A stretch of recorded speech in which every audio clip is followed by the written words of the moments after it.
Welcome to the Real News Network. I'm Greg Wilpert in Baltimore. The compensation of CEOs at U.S. corporations has grown by nearly a factor of 10 since 1978.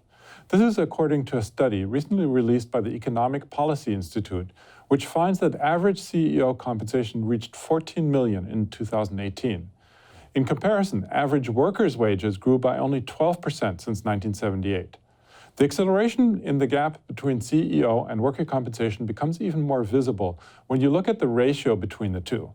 In 1965, the average CEO to average worker pay was 16 to 1. By 1989, it had reached 45 to 1. However, 20 years later, by 2018, it reached 278 to 1. Joining me now to discuss the EPI report on CEO compensation is one of its co-authors, Julia Wolf. Thanks for joining us, Julia. Hi, thanks for having me. So I outlined some of the most dramatic findings in your report, such as the enormous growth in CEO compensation and the increasing gap between CEO and worker compensation. What other findings did your study reveal that you think is particularly noteworthy? Yeah, so thank you for doing a great job of outlining those major findings there. And I think it's also important to note that in addition to this rising inequality, we want to look at what else is happening, what else is going on in the labor market at that time, which helps us contextualize that this is really outside of the norm compared to the rest of the labor market. So just as the typical workers' compensation hasn't risen by that much in comparison to CEOs, other really highly paid earners also haven't experienced that extreme increase that CEO pays have. Certainly, they've started earning more in relation to the more bottom, in relation to the lower level workers who are receiving lower compensation. But it's important to note this because it tells us, this isn't just a matter of a reflection of an increased demand for skills or an increased demand for a certain type of worker or added value to the economy. Really, this is about a differential in power dynamics and the ability to set wages. And these are the people who are in power who are making these decisions. And it really reflects that difference rather than just a difference in skill. So I think that was one of our more interesting findings, was to take a look at the comparison there. So defenders of CEO compensation usually tend to say that companies need to provide these huge sums of money to top managers because they are the best managers around and that there's an intense competition for their talent, which drives up their compensation. What do you make of that argument? Is there any justification for that according to your study? So that doesn't seem entirely justified when we take a look at our study. I think that especially the extreme degree of this difference really doesn't validate that.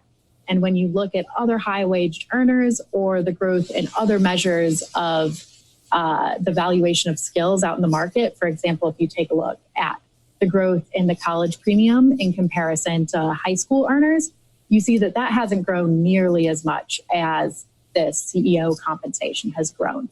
So it's skyrocketing. It's skyrocketing much more quickly and more dramatically than other measures of this demand for different skills for a market for a particular type of manager. And I think those are all important to note when we look at this. It really doesn't support that argument that these workers are really a different class, adding that much more competitive, or that there's so few of them that can be doing these jobs. Now, what are the consequences for such enormous inequality? Your report mentions something about that also in terms of what is the consequences for the economy in general and for workers in particular?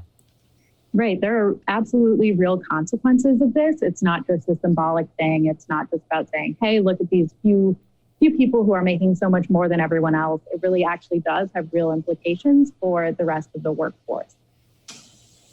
First of all, these wages, they're driving that increase in top 1% and even top 0.1% wages throughout time, increasing that gap between everyone else. And why that matters is that those are wages and compensation that aren't going to the rest of the economy. There are other people creating that value that aren't receiving their fair share. And if you look over time and say, hey, if we held inequality constant to what it was back in the 70s in 1978, then the bottom 90% of earners would have seen twice as much increase in their wages.